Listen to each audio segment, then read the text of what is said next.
જય શ્રી કૃષ્ણ પશુપાલક મિત્રો અને ખેડૂત મિત્રો, પહેલા જ વેતનની તમારી જે વાછડી હોય એની અંદર ફર્સ્ટ ટાઈમ કેવા લક્ષણો આવે અહીંયા તમને નજર સામે જોવા મળી રહ્યા છે। તો એનો જે આ પાછળનો જે ભાગ છે એના ઉપર હોજો આવી જાય છે,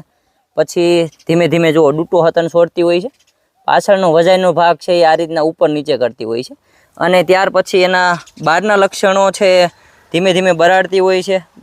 નજીકમાં બીજું ઢોર બાંધેલું હોય તો કદાચ ફાળું પણ ભરે, પણ મેન લક્ષણો એના ઉત્તર ઉપરથી તમને ખ્યાલ આવી જાય કે જો ગરમીમાં હોય ને તો આ ભાગ ઉપર જો હોજો આવી જાય, એટલે અહીંયા જે કળશલીઓ હોય ને અને અંદરનો ભાગ છે ને આ લાલ જ પડતો હોય, તમે જોઈ શકો છો આ ભાગ છે એ લાલ થઈ જાય, એટલે કે આની અંદર જ્યારે ઇસ્ટ્રોજનનું લેવલ હાઈ થાય ત્યારે આ ભાગ છે લાલ થઈ જતો હોય છે, એટલે આપણને ખ્યાલ આવી જાય કે આપણું પશુ છે ગરમીમાં આવેલું છે। તો આવા લક્ષણો જ્યારે પણ તમને પહેલા વેતનની વાછડીની અંદર જોવા મળે ત્યારે તમારે સમજવાનું કે આ ગરમીમાં આવેલી છે।